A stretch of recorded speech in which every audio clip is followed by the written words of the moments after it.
Hi, welcome to Rita's Reality. If you've stopped by before, thanks for coming back. If this is your first time, thanks, and I hope you will come back again sometime. Today, I want to share how I make Divinity candy. It is not the old-fashioned way of cooking on the stovetop. This recipe is from the Betty Crocker website using home-style fluffy white frosting mix in a box. I'm making this candy for a coworker's birthday, one of her favorite candies. But I'm only going to make half a batch for the birthday gift. So let's get started. So we're going to need our Betty Crocker frosting mix, 1 box of that, 1/3 of a cup of light corn syrup, 1 teaspoon of vanilla, 1/2 cup of boiling water, 1 box 16 ounces powdered sugar, which is 4 cups, and optional is 1 cup of chopped nuts. I picked pecans for this one. So I'm going to set my oven to 325 degrees so that it can start preheating. And then I also need to boil my water. I've got 1/2 cup of water there, and I'm only going to use 1/4 cup, and I set it for 3 minutes to give it a chance to boil. It is best to use a standing mixer because this will take some time to mix. And this mixer was given to me when I got married 40 years ago, and it was even used at that time. So here's the box of the Betty Crocker frosting mix. I'm going to use the Cairo light syrup and Watkins pure vanilla extract. The 1/3 of a cup is my Tupperware measuring cup that's over 40 years old. And then I also have a Market Day adjustable measuring spoon. And this is a new bottle of Cairo syrup. And the lid is definitely hard to get off, so I end up having to use a knife to help get that off.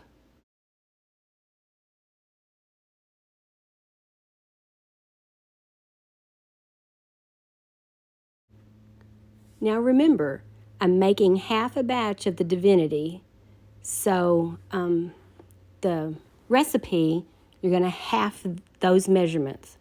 So I'm only using half of the frosting mix, and I am just simply guessing on how much is half.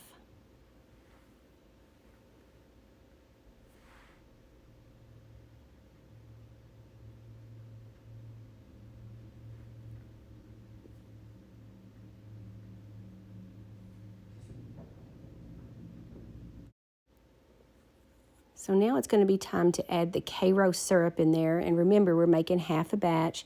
The recipe calls for 1/3 of a cup, but I'm only going to pour to half of that 1/3 of a cup, what I guess is the halfway mark. And that Cairo syrup sure is thick. And I'm going to add that in there.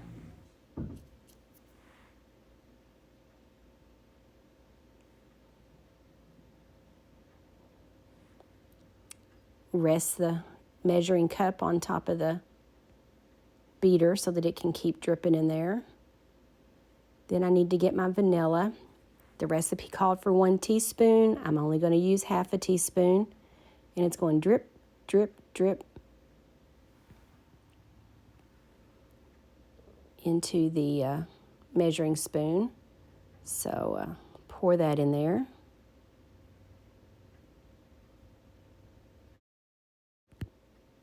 The next ingredient to add is the boiling water, so I get that out of the microwave. It said 1/2 cup in the recipe, but I'm only going to use the 1/4 cup. Once again, that's my 40-year-old Tupperware. And add that to the mixture.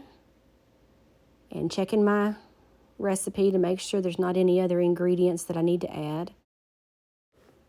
Got to scrape out the rest of that Cairo syrup. Also, don't want to leave a lot in the measuring cup. And the recipe says to mix on low speed until blended. So that's going to take 30 seconds to a minute. And I scrape the bowl occasionally. And then It's about time to start increasing the speed, and it says that you need to beat on high speed 5 to 7 minutes, scraping bowl occasionally until stiff peaks form. So that's going to take a while.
So about 7 minutes later, I think I've got some stiff peaks that have formed, and now it's time to add the powdered sugar. And remember, the recipe said 4 cups. I'm only going to use 2 cups. Got out my 1 cup Tupperware measuring cup that's over 40 years old, and I will slowly add those, or I will add those to the mixture using a low speed on the mixer speed, and I will continue doing that until all of that is mixed up. And it's kind of difficult to do also, but you got to scrape the bowl occasionally, and so we'll see what happens there.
As you can see, that wasn't as easy as I'd hoped. I did adjust my speed periodically, and I did have to scrape the beaters from time to time, but I did get it all blended up, and it looked pretty good when I finished up. Now it's time to drop by spoonfuls onto a parchment paper lined cookie sheet. So here goes.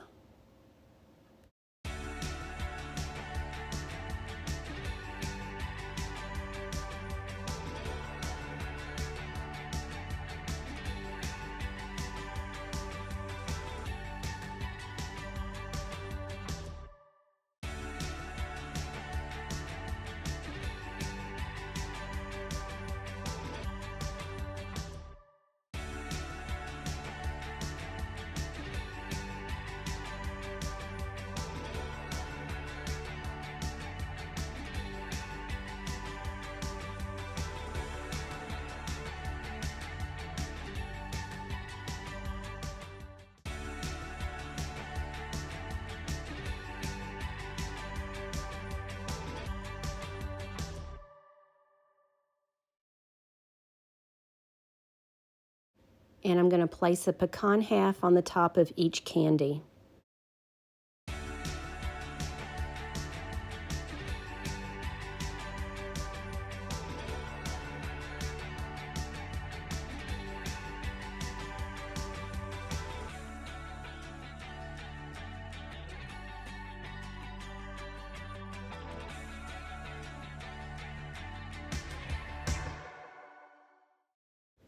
The oven is preheated to 325 degrees and time to cook for 5 minutes. The 5 minutes is just about up. Count down, 3, 2, 1. Now let's check out these Divinity candies.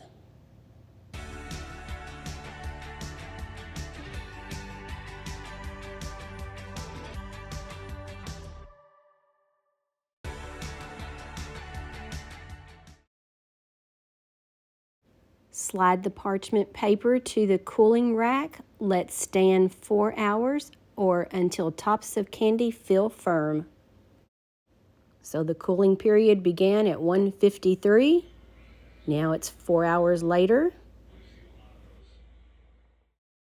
Then the recipe says, remove the candies from the parchment paper. Put each piece on a cooling rack, bottom side up.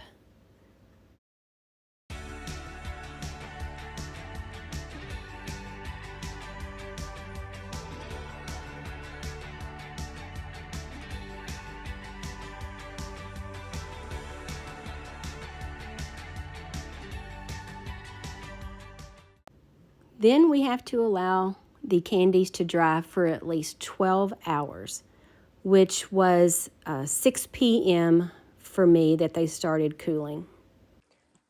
Okay, they've only been cooling or air drying for at least an hour, and Daryl just couldn't resist. He had to do a quality control taste test. So, give it a try. And I have milk too. Of course.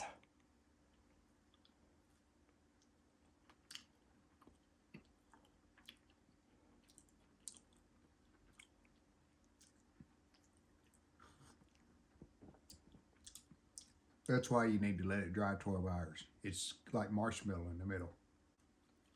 That's what it tastes like. Tastes like a marshmallow. Mm-hmm. All right. Well, thank you for your quality control. Check. Okay, they've had 12 hours to air dry, and now it is time to store them in an airtight container with wax paper between the layers so that I can present them as the birthday gift to my coworker.